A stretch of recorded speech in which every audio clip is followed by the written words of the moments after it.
Good evening and welcome to गना shot. गना shot में आप सबका स्वागत है।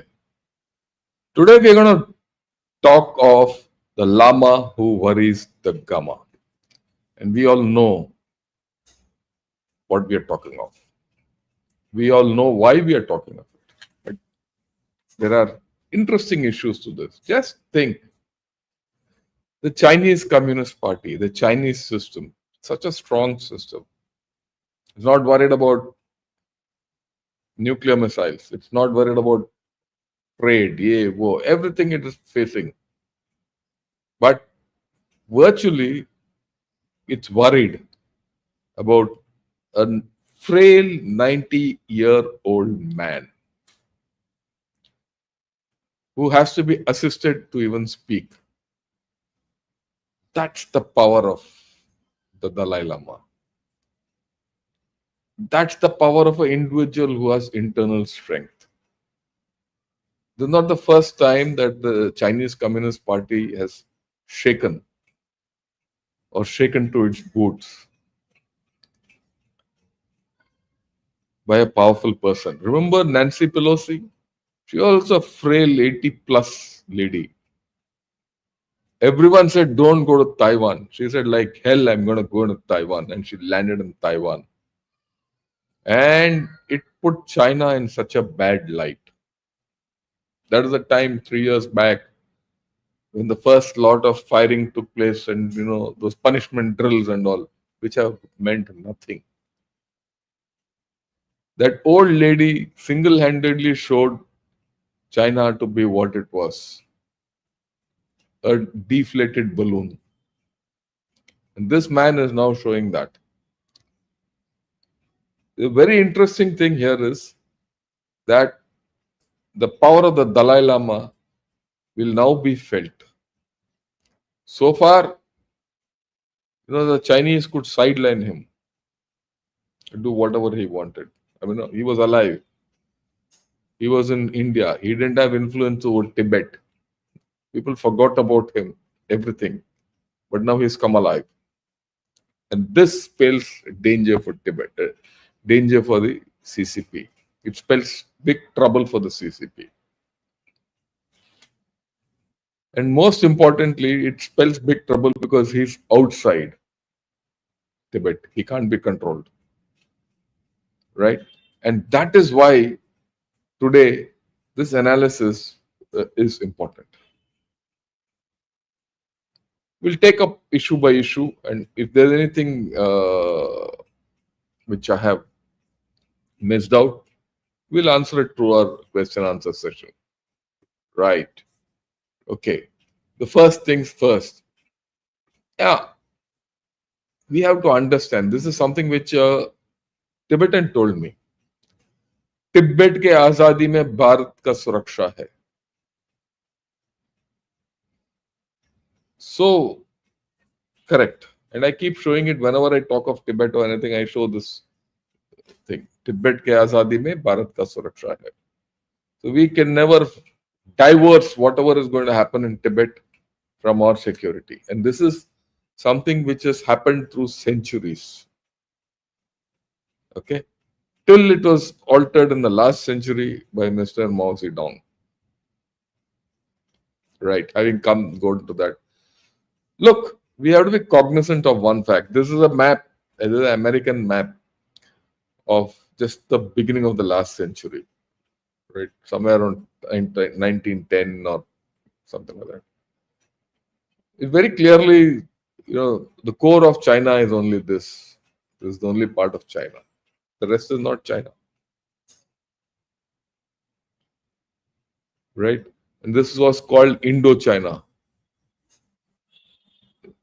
Vietnam, Laos, Cambodia, all that belt was called Indochina. Why it was called Indochina? This is Indo, this is China, so in between is Indochina. That's how it was known. Okay? Where people were neither Indian nor Chinese. That's the historical way of looking at it, because there are a lot of, in that area, a lot of Hindu temples and Hindu kingdoms flourished in Thailand, Cambodia, Laos, even up to Vientiane. That's why it's called the Indo-China belt. And of course, China was only this much. Tibet was nowhere part of China. And this is acknowledged by the centuries of great walls which were constructed. There's no one single great wall.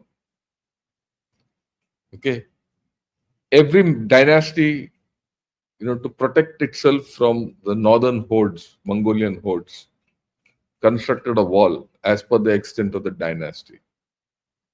And if you say that sum total of these walls, which are these lines which I've shown through various points of time, they actually depict the outer perimeter of China. Tibet was never within the Chinese dynasty ever. No Chinese dynasty considered Tibet as integral to it. This usurpation happened with Mao. Even Chiang Kai-shek didn't usurp Tibet. He usurped Xinjiang, East Turkestan, but he didn't usurp Tibet. It was only Mao who's done it. So the question which we have to ask ourselves is that there are two things happening in this whole construct simultaneously. One is the Dalai Lama's reincarnation. Two is the Chinese system is going in for a problem. I mean, let's not have doubts. Anyone can talk what they want, but in the next 5 years, China will be a far different nation than what it is today. So, is there a confluence happening? Is to be seen, and we have to be ready for it. But that's a later day story.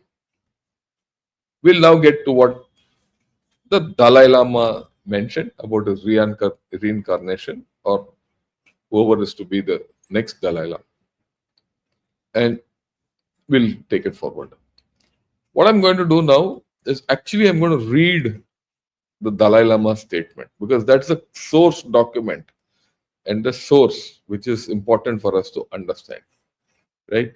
Unless you understand that, you will not get a hang of the rest.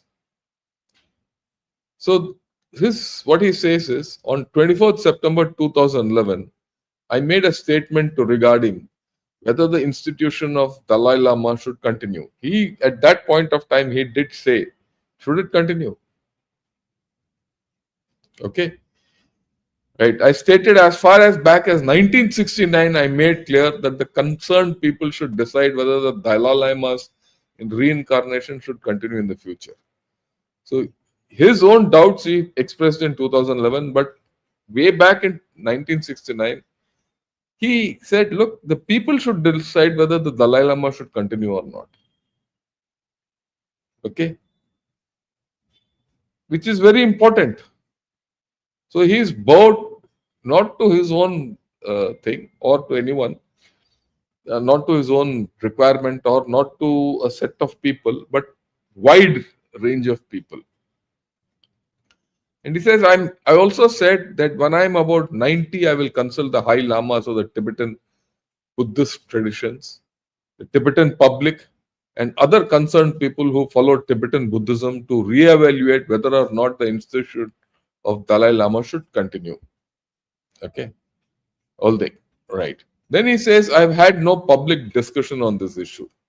But over the last 14 years, right, that is from 2011 to 2025, leaders of Tibet spiritual traditions, members of Tibetan Parliament in exile, participants in a special general body meeting, members of the Central Tibetan Administration, NGOs, Buddhists from the Himalayan region, okay, Mongolia, Buddhist republics of the Russian Federation, and Buddhists in Asia, including mainland China, have written to me with reasons, earnestly requesting that the institution of the Dalai Lama should continue. So they want a Dalai Lama. The Buddhists want a Dalai Lama. They don't want it to go away. And then, very importantly, he says, in particular, I have received messages through various channels from Tibetans in Tibet making the same appeal. This is a very important factor. In accordance with all these requests, I'm affirming the institution of Dalai Lama shall continue. It's a very, very important thing. So lot of this request has come from people in Tibet. Okay. He's shown complete democracy. Right. Then he says, look, the process by which a future Dalai Lama is to be recognized has been clearly established in the 24th September 2011 statement. And he says, as per that, he said it should be the Tibetan Buddhist traditions, reliable oath-bound Dharma protectors who are linked inseparably to responsibility for doing so will rest exclusively the members of the Garden Phodrang Trust, the office of His Holiness Dalai Lama. They should consult the lineage of the Dalai Lamas. They should accordingly carry out the procedure of search and recognition in accordance with the past tradition. So he is given out a method. I hereby reiterate that the Garden Phodrang Trust has sole authority to recognize the future reincarnation. No one else has any such authority to interfere in this matter. Period. Okay? By saying so, he has said that the Chinese don't have any authority in this matter. Because it's only the Chinese who have this interest to interfere. Others are not interested in interfering. Others are interested in supporting him. Okay. So this is a very, very powerful statement. Right? So important things. People in Tibet want the Dalai Lama. It doesn't matter whether he's in Tibet or in India. They want him. Right? And Chinese don't have the leeway. Right. So this is the interesting thing which has come up. So if those of you who are watching Gunner Shot for the first time, do subscribe to this video or to Gunner Shot and also like the channel. Like Yogesh regularly says, please click the like button, subscribe to the YouTube channel and turn on all notifications and become member and share videos. Right. So that's how it is. Okay. But there are issues. The Dalai Lama has not passed away, he's still there. His reincarnation as to who will become his successor only will start when he dies. And then it takes several years to search out who's the successor. Even his succession to the throne of Dalai Lama or to the seat of the Dalai Lama, when he was a young boy and he was brought from somewhere near Amdo, which is almost bordering China, right? At the age of 7 or 8, I don't remember that exact date, but the search took more than 3 years. Okay. They have the Buddhist leaders who are there or who have been nominated will go through a process, and that process is known only to them. They look at mystical visions, clues left by the previous Dalai Lama. So the Dalai Lama now would have left clues to all these people. Then they go and search wherever those boys are who fit that bill. And then they go through a process. And then that boy is brought, used to be brought those days to Lhasa, kept in the Potala, trained until the time he became wise enough to be a Dalai Lama and exercise his temporal powers. The body around him would exercise it.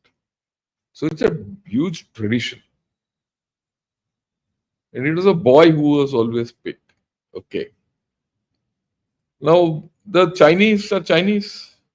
They know this problem. They know it. They know all this nonsense which I'm talking. So they've already this uh, you know article came out long back that China has a natural say in choosing the next Dalai Lama. Why? Xi Jinping and company have been Sinicizing Buddhism. They want Buddhism to be as per communist principles. How can it be? But well, that's communism, right? And today, if you go into South China Morning Post or any Chinese thing, all this will come. Why China wants the next Dalai Lama as per their choice, and why is it so sensitive to them? Okay, I mean, very simple. Can they afford? Look at it from the Chinese viewpoint. Can they afford to have a Dalai Lama who's sitting outside Tibet, and that too in India?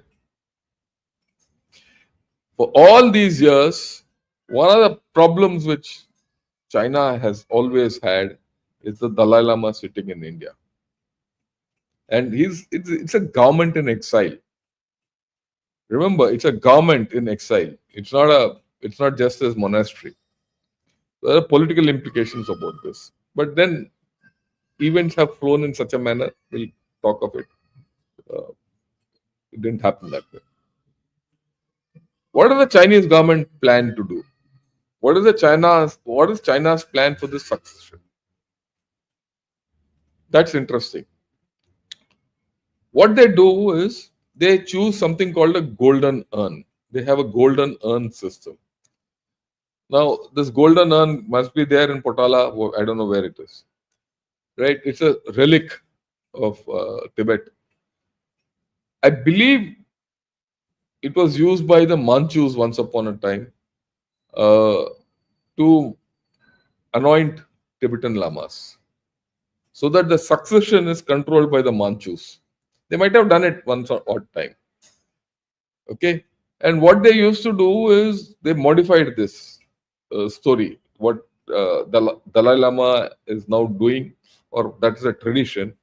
They used to say, okay, the guys whom you want to nominate, you search, get, put their names in one urn, and there'll be a lottery who we'll pick out whom we want to pick out.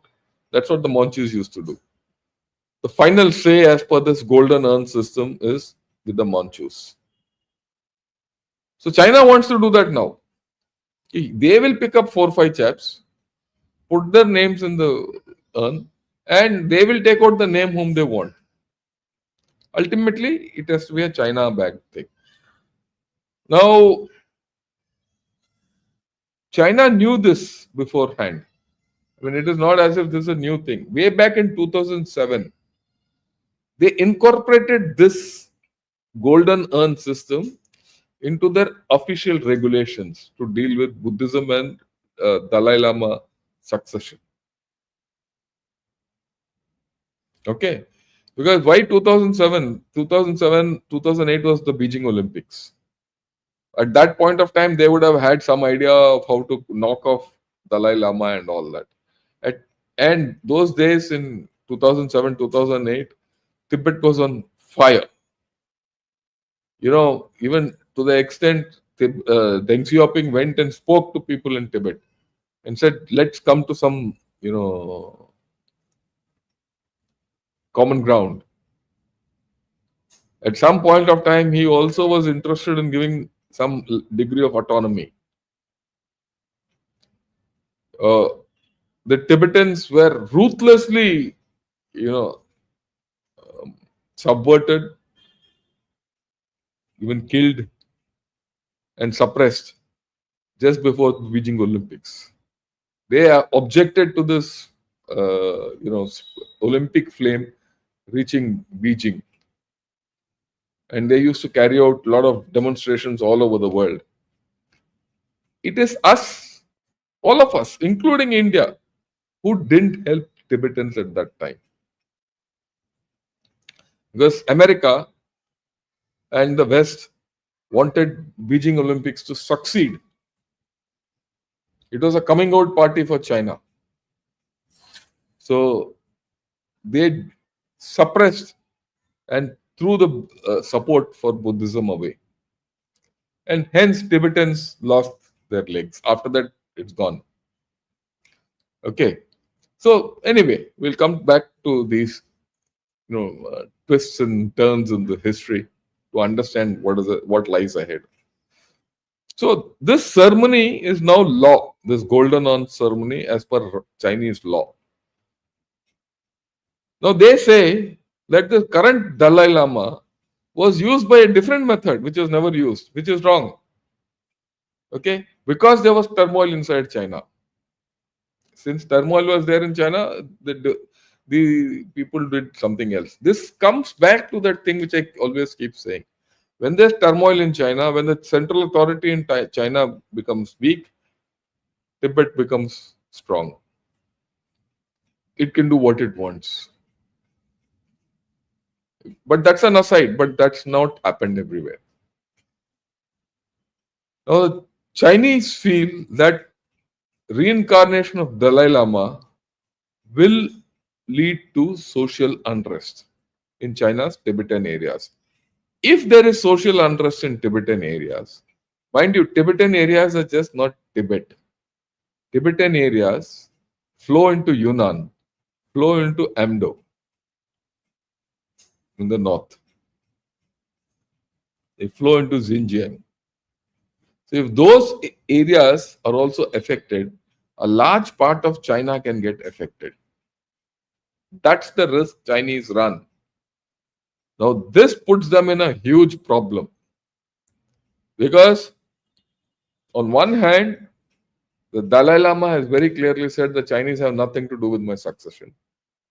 And on the other hand, he has said, I've got this feedback from Tibet that they want the Dalai Lama to continue. So if the Chinese impose a separate Dalai Lama in Tibet, his acceptability might not be a problem. And they might consider the Dalai Lama who's chosen from outside Tibet is the real Dalai Lama, in which case the Tibetan problem resurfaces. This is on the cards, the way I look at it. Okay. And considering the fact, today morning only I spoke about Xi Jinping, his health, Wang Yang, and military, and a lot of problems which are involved, demographic problem, all that. So, will Tibet be controlled by China? Or will Tibet slip out of control of China? Is the issue which we have to consider. And China feels it already has a blueprint. You see, when the Panchen Lama was to be incorporated, right? When he died in 1989, okay, the old Panchen Lama, when he died, a new Panchen Lama had to be nominated. The Panchen Lama is nominated by Dalai Lama. So the Dalai Lama nominated a 5-year-old boy as his successor. And this boy was kidnapped and taken away. He's not nowhere. He must be dead by now. They brought someone else in. And that someone else in is the guy now brought in as Panchen Lama. And this Panchen Lama has met Xi Jinping 1 month back. And he says, I will pledge he's already pledged his allegiance to the Communist Party. So the match fixing going on. The only problem is, in the old model, Dalai Lama nominated a Panchen Lama who was within Tibet, who could be lifted and finished off. And the new guy who's there now for about 40 or 35 years, is beholden to the Chinese Communist Party. His allegiance is to the Chinese Communist Party. So he will say whatever. But he doesn't have the authority to nominate a Dalai Lama. So here comes a catch-22 situation. What if Dalai Lama nominates someone from outside China as the next Dalai Lama? Then That fellow will be the Dalai Lama, who will be in Dharamsala as part of the Central Tibetan Authority, and he'll wield the temporal power outside. There'll be a fair lot of people from Tibet who will owe allegiance to him. There'll be a fair lot of people who will owe allegiance to the new Dalai Lama, whoever China, nominates, and there'll be a kid pit, and this will lead eventually to social unrest, or rather, the likelihood is high, as and when the central authority in China goes down. That's the problem which China will face today. And a China which is weakening, which is not economically strong, not militarily strong, politically there's an issue.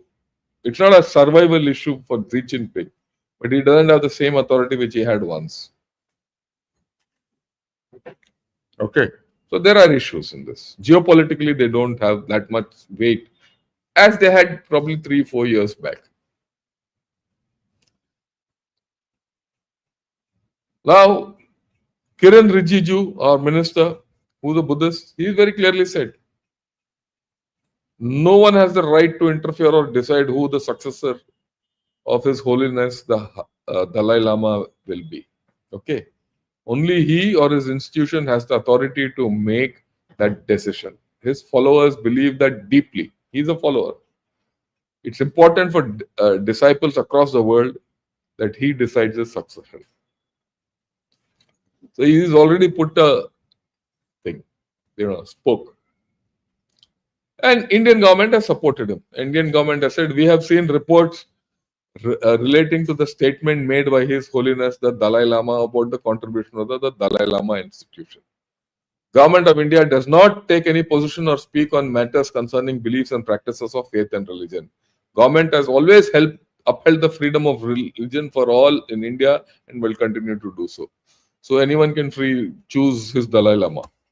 We are not going to interfere. We will not support China's stance on this.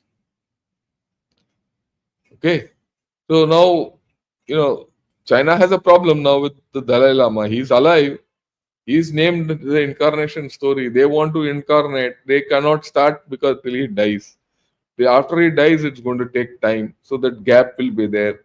Till then, if there is overt interference from China, there is a good feasibility that people will rise.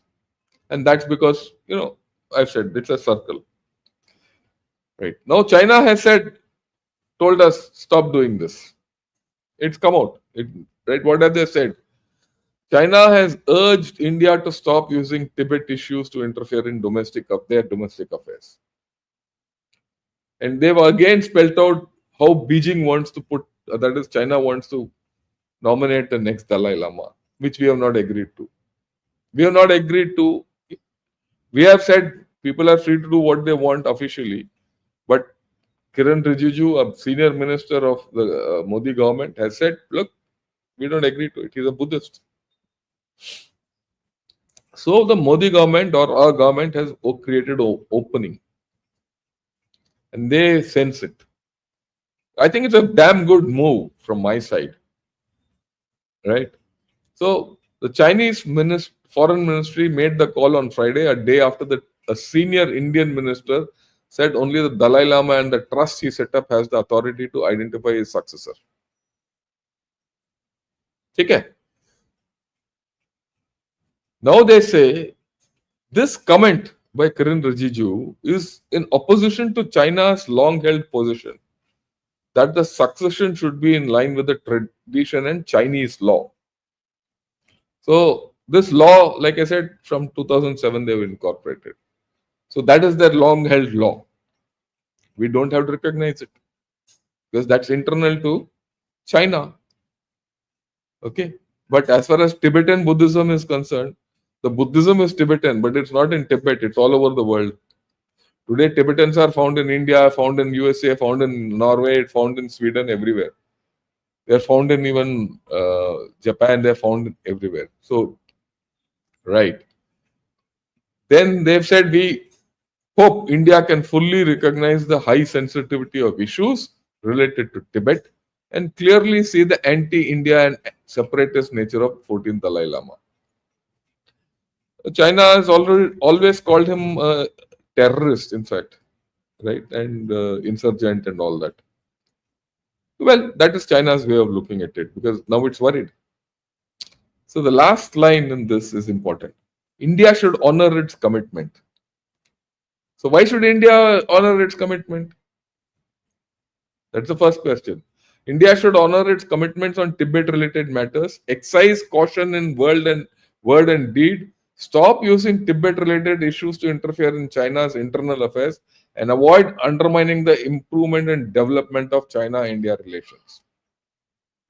So the first hint of a threat is coming out. Okay, what is this business of we having recognized Tibet? I keep quoting this. What is it presaged on? It is presaged on this 2003 agreement.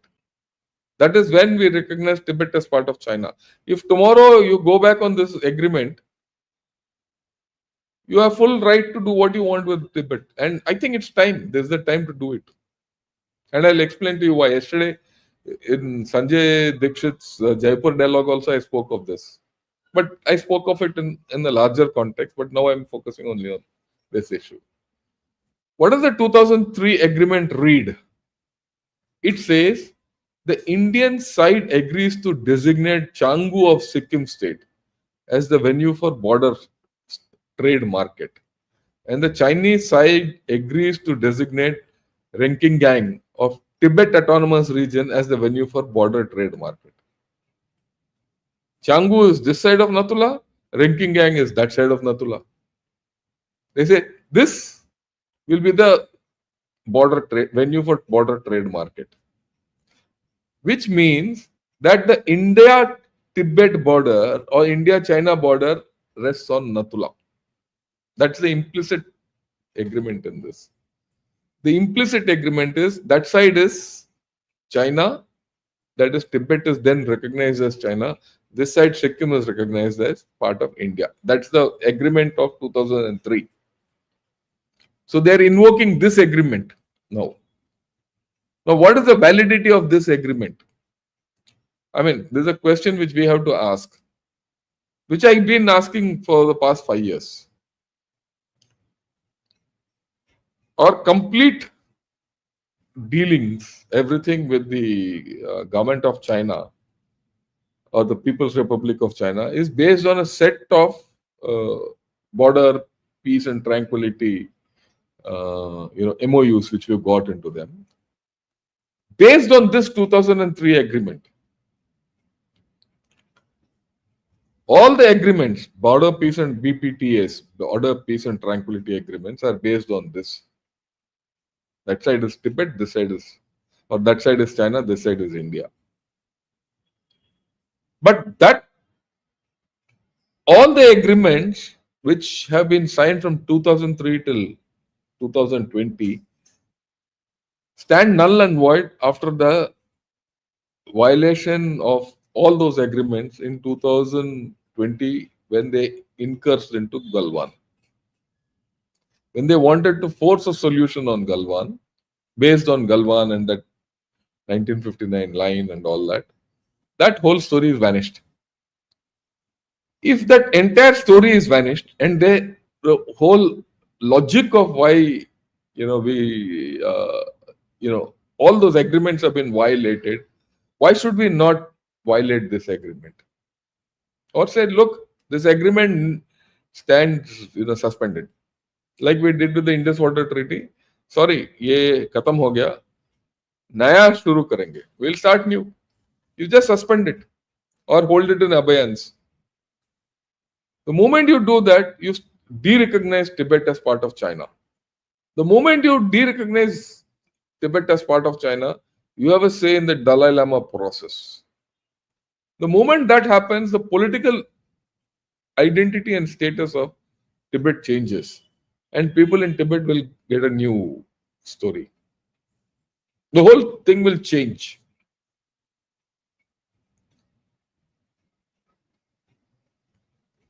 Now, till last month, all these were part of the story. No one bothered. No one. Now that Dalai Lama has put out his mind, all these factors come into play. And it is up to us in India and the government, it should have the political capability to stand up. There are issues. It's not as if you can just stand up and scrap this agreement. For that, you have to build up strength. We'll come to that. Now, today, not today, 2 days back, I think day before yesterday, New York Times also has done two analysis on this whole story. They also caught up. It's not only New York Times. I've shown New York Times because this is American, you know, media. American media has also started doing this, and because this has geopolitical ramifications, right? Now, the points they make already is this: there is a major consensus in the diaspora that the next Dalai Lama will be from outside China. So people from outside Tibet want Dalai Lama from outside. And at some point of time, the Dalai Lama himself has said that the next Dalai Lama will be born in a free country, not in not in Tibet. I mean, he's not said not in Tibet. He said if Tibet is free, Tibet it can be in the then from Tibet. But otherwise, he should be from a free country. Right now, Tibet is not free, so he can't be from Tibet. Already, he's put a clue. So virtually, the next Dalai Lama is going to be from outside Tibet. The trust dealing with the succession has no reach in Tibet at this point of time. But should they want to do it through whatever means they have, that means you're opening up channels into Tibet. Now, those spiritual channels or religious channels can be used for political purposes also. Now, it's not as if in China everyone opposes this. There are a lot of moderates in China. They must be thinking, yeah, if all this problem is happening with Xi Jinping or aging, purging, and all that going on, why should we have a headache with Tibetans? That will take us, back to Stone Ages. So many people in China think that is there a way to come to a compromise with Dalai Lama before he dies? Because once he dies and he leaves his will, and the Tibetan authority and the elders who are part of the Garden Forbrang Trust start acting as per his wishes, then the matter is out of the Chinese hands. So the Chinese are also operating in a time frame. And that time frame one doesn't know. It could be tomorrow, it could be 1 year, it could be 10 years. Who knows? I wish the Dalai Lama, he lives beyond the century. I mean, that's my way. But till then, whole story is going to go up and down. It's not going to die. This will be a live story. There will be a live problem which China has to deal with. In this, what are our interests? Our interest is very simple. We want Tibet to be a free country, and it should be a buffer between India and China. I'm very clear. This is my way of looking at it. India's interest is Tibet should be a free country. We have made a mistake in the past. The way we've handled Tibet should not mean that we should not repeat that. I mean, does not mean that we repeat that same mistake in future. What about Tibet? Tibet is the thing because their temporal authority has been sitting in Dharmashala, and otherwise the 9 million Tibetans are there in that huge landmass. Okay. What do they want? They want independence. They want autonomy. What do they want? What do they want? Will they agree to the middle path of peaceful resolution as said by Dalai Lama? What is that middle path? That it will be autonomous within China. Will people agree once Dalai Lama passes away? There is a lot of interaction which I've done with Tibetans, they feel, look, things will change after Dalai Lama passes away. The political people who will emerge after the Dalai Lama passes away. See, the point is this: the Dalai Lama will pass away. A new Dalai Lama will take 2-3 years to come, and for another 5 to 6 years or 10 years till he becomes big and he can assume the responsibility of Dalai Lama, there will be this trust which will run the whole show. Will this trust really follow what Dalai Lama said and go to the middle path, or go along with the middle path, or they'll change another path? If that happens, there's a problem for China. This is not a new thing. It might last a decade, it might last 2 years, a decade, 20 years. I don't know. So it puts an open ended thing. And of course, Tibet wants Dalai Lama as per Tibetan wishes, not Chinese wishes. That's very clear by now. Because what Dalai Lama said, I've taken feedback from within Tibet. Because Chinese interests are very clear. They want Tibet to be part of China, inalienable part of China, because it gives a great communication link to Xinjiang, that is Xinjiang and Tibet and Xinjiang give connectivity to each other at the head. If one is lost, the other will go. That's the problem with China. Okay. Tibet is critical for minerals. Tibet is critical for water. Tibet is critical for energy security. Xi Jinping and company want to put solar panels there and other things. Okay, so where does all this go? Whenever the Chinese, like I keep saying, whenever the Chinese central power was high, right, the Tibetan flag was, down. Central power high, China's power in Beijing or wherever the headquarter was high, Tibetan story was down, and Tibet was under the Chinese flag. But whenever the central power went down, the Tibetan independence came up. That's their history. You have to see facts. So today, the Chinese central power is going down. My view is that in 5, 6, 7 years, the power will wane further. It will not go back up. If there is a forcible thing, China might they'll go into a revolution, like what happened then. If that happens, then the whole story is something different. So we are in a nebulous kind of a situation. That's what I want to say. And that nebulousness has started now. And this nebulousness will not go. And this nebulousness which has come will have second order effects, for which I don't know what will happen.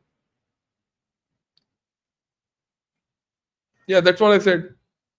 Their political, military, and economic power is weakening. Decline of Chinese power is imminent. That's what I've been saying. I still stand by it. Will it result in Tibet gaining independence?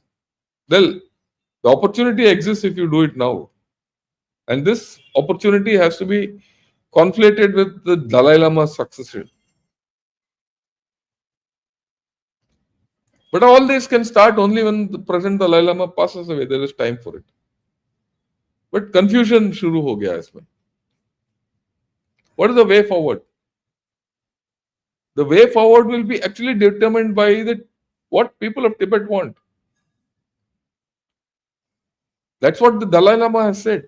The people of Tibet have to speak from within. But the problem for the people of Tibet to speak from within is that communists have infiltrated the Tibetan system quite a bit. Quite a bit. Okay. And that is compromised. How do you get out of that?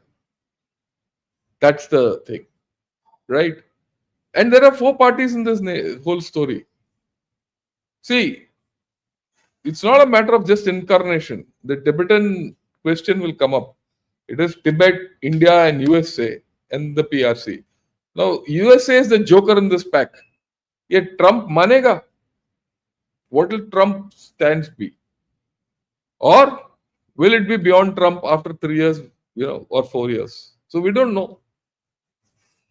So Uncertainty creates its own issues when it started. We should be alive to that. The way I look at it, we need all three have to get together, put pressure on PRC. Okay, forget Trump. But there's a huge lobby in China who wants to support Tibet. Let's get that lobby up. That's the point. PRC will never negotiate. Let's be very clear. They will not negotiate on anything. Even if it negotiate, we can't trust it. A lot of people say, what about Taiwan? Look, you have to understand in 1912, Chiang Kai-shek, the national government declared Tibet as part of China. That declaration is part of Taiwan's constitution. So this problem will continue irrespective of which government is there in China. It's a matter of whether they have the political power to handle Tibet is an issue.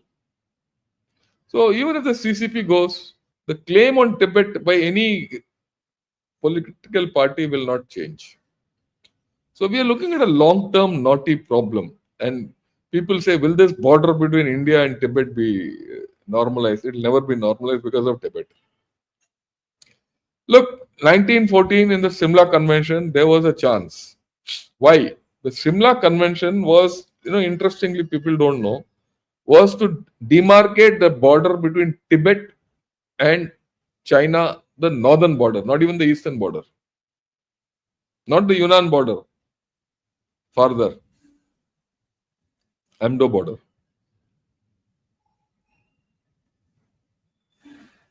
Okay. It was not about the India-Tibet border. That was deemed to be settled by them.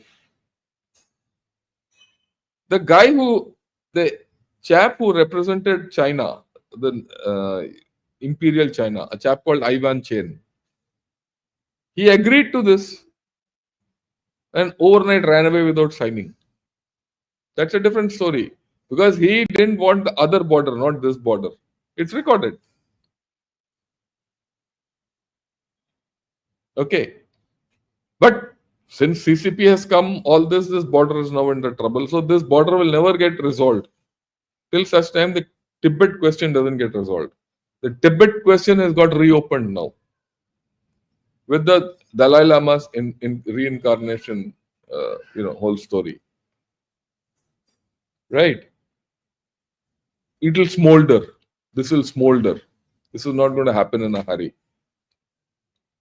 Right? This is going to happen. Because why? China has solidified its hold on Tibet.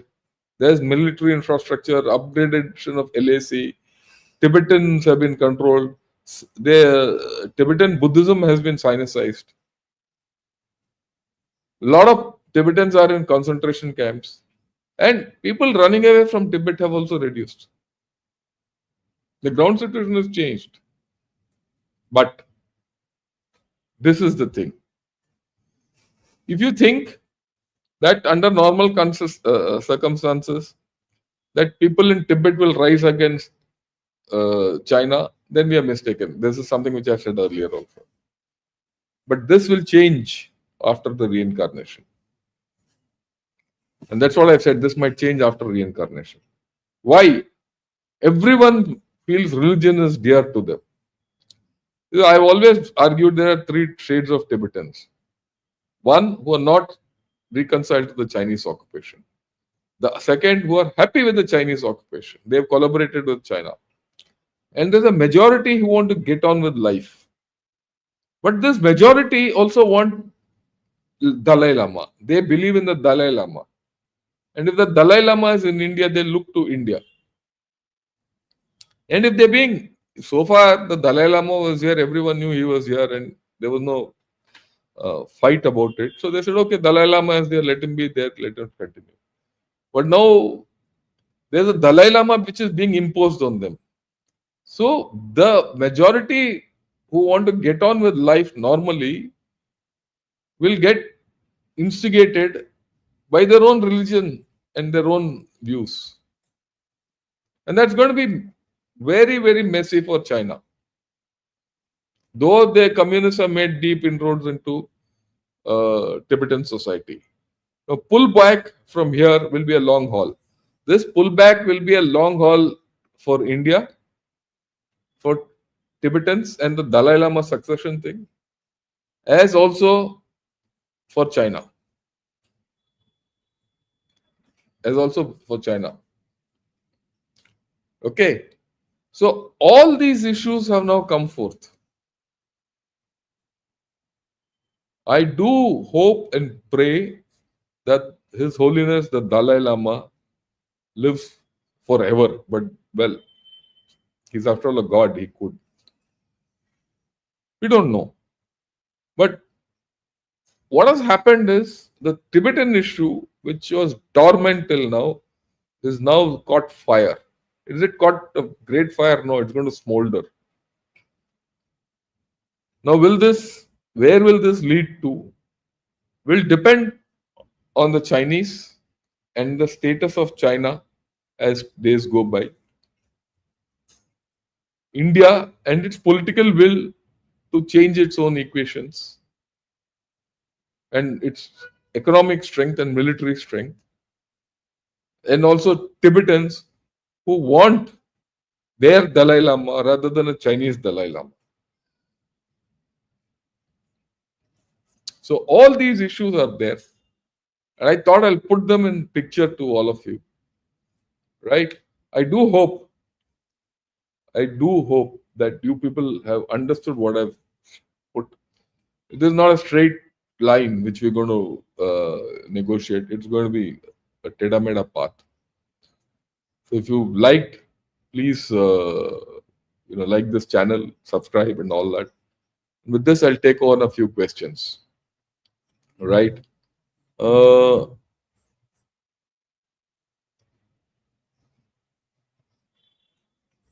Okay.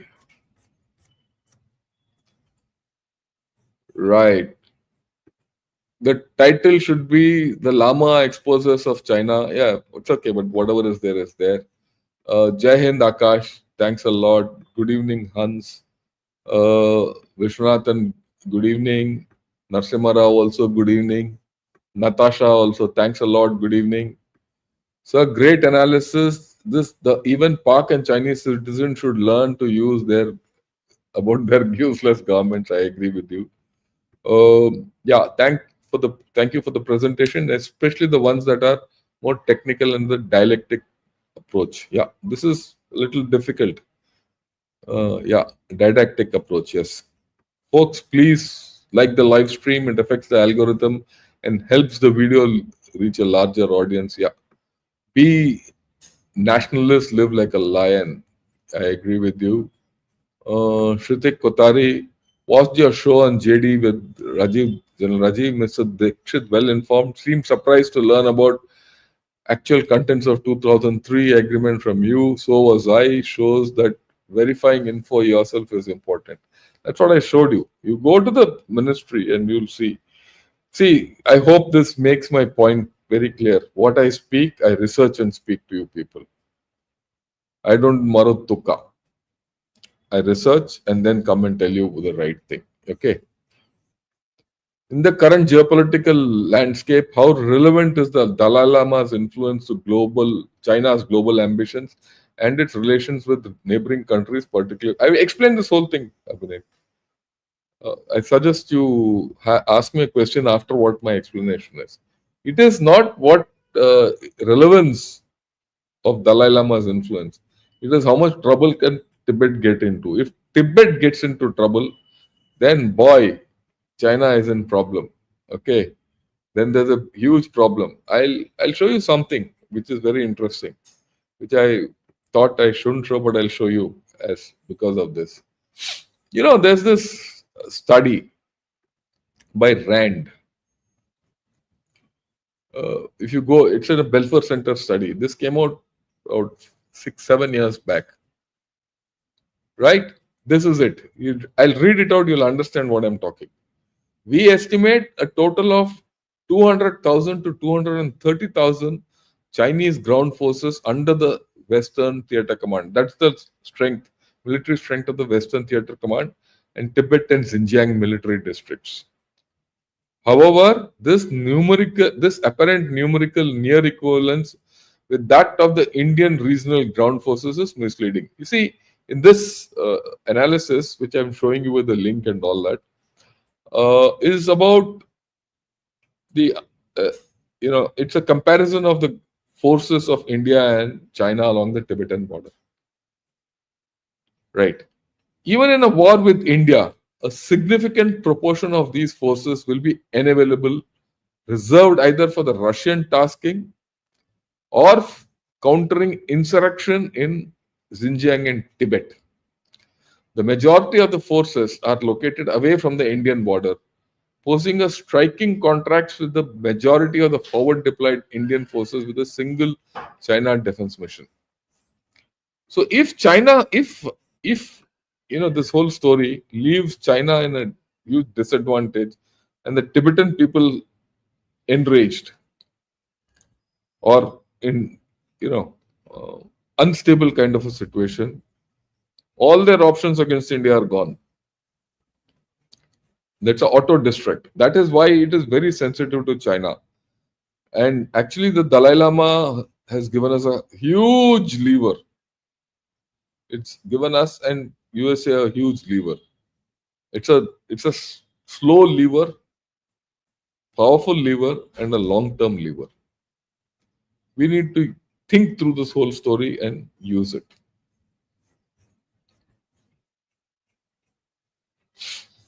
Yeah, I think I've answered this also. How does the ongoing Sino-India border tensions and China's increasing influence in the region impact the relevance of Dalai Lama's role in shaping India's Tibet? I think I've explained this, especially with the last one. Right. Uh, yeah, I all your questions I've answered. Shouldn't we mainstream narratives that credit Tibetans for preserving the Nalanda Buddhist tradition, which was destroyed in India, to build public support without direct? Yeah, I agree with you. It needs to be done. That's why I said a lot depends on how India approaches it. And India and all of us shouldn't approach it militarily. It shouldn't approach politically. We should approach it theologically through the Buddhist thing. Okay, that's the thing.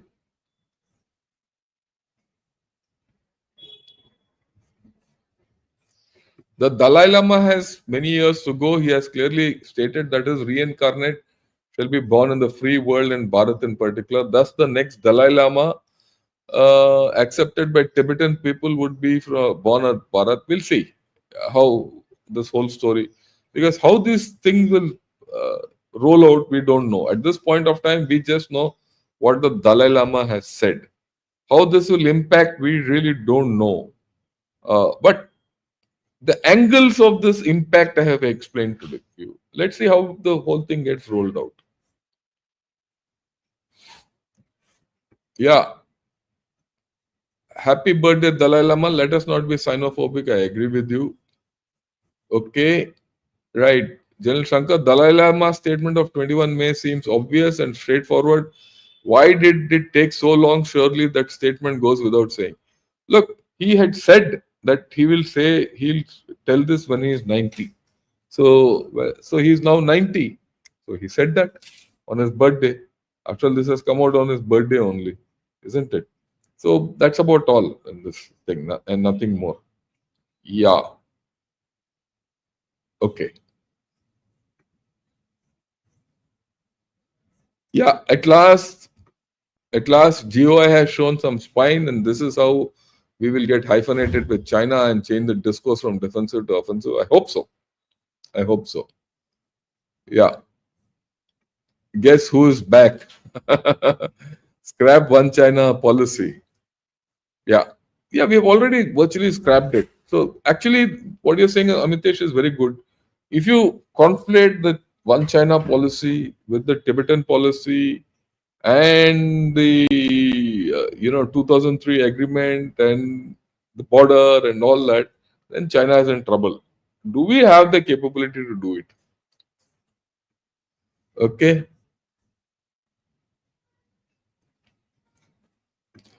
Yeah. Sorry, my mon. That's okay, Vasu. That's not a problem.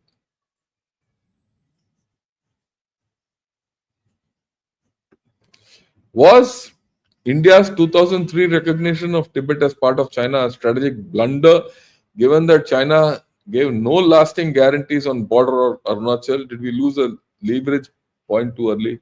I think so. It was too premature. I felt it then also. I was in service those days. I felt it even then. I think it was weak politics. Mr. Vajpayee gave in for, I don't know why. What are the calculations of that security establishment at that point? And probably, when look, at that point of time, the geopolitics were that India and China were to become friends and solve the border issue in the long term. And also, we had to focus on Pakistan. We thought by helping China, they will reduce their dependence on Pakistan. All that is gone for a toss. I think we made the biggest blunder and we lost the biggest leverage against China.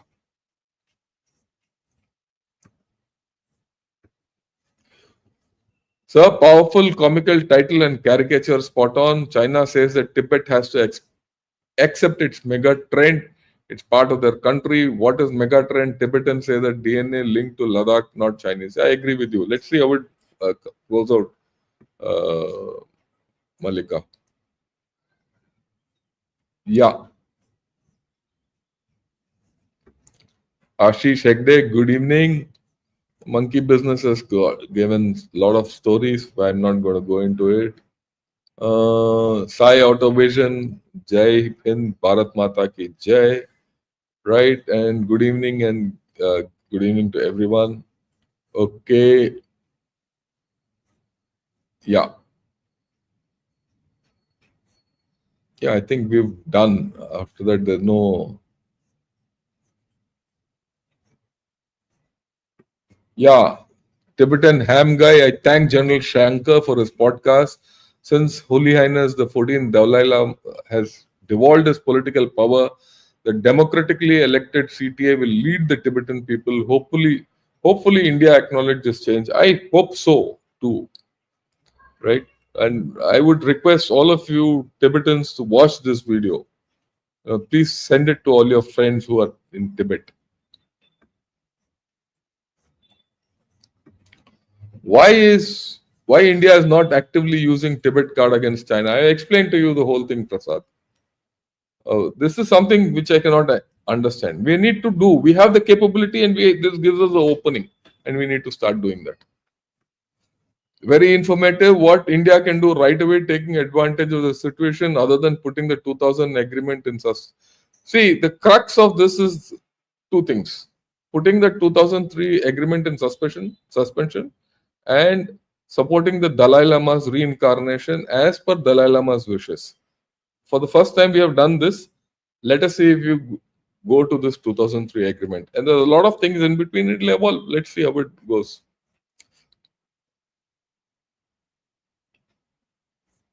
Please do a show on Pinaka rocket system, especially its use in Ladakh. I'll do it.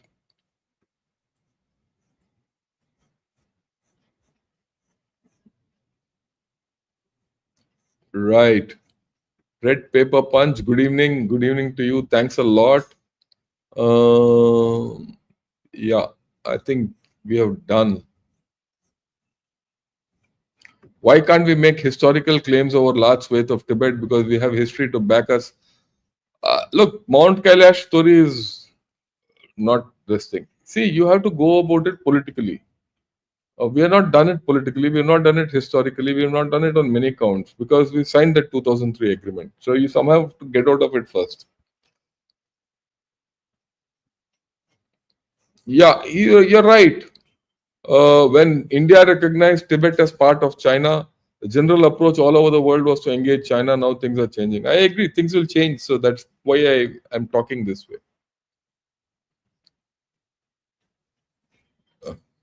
Yeah, okay, fine. I think we've done with this today. Thanks a lot for joining in. I do hope once again you people have liked it. Show it to your friends so that they get a better understanding of this whole story. And then we'll see where we go tomorrow. Most probably tomorrow I'll handle BRICS. BRICS is something which we interesting. We'll handle it because BRICS and we'll also handle the Prime Minister's tour, why it's important. And then we'll take it forward one by one. Okay. Thank you. Good evening. Have a great time and Jai Hind.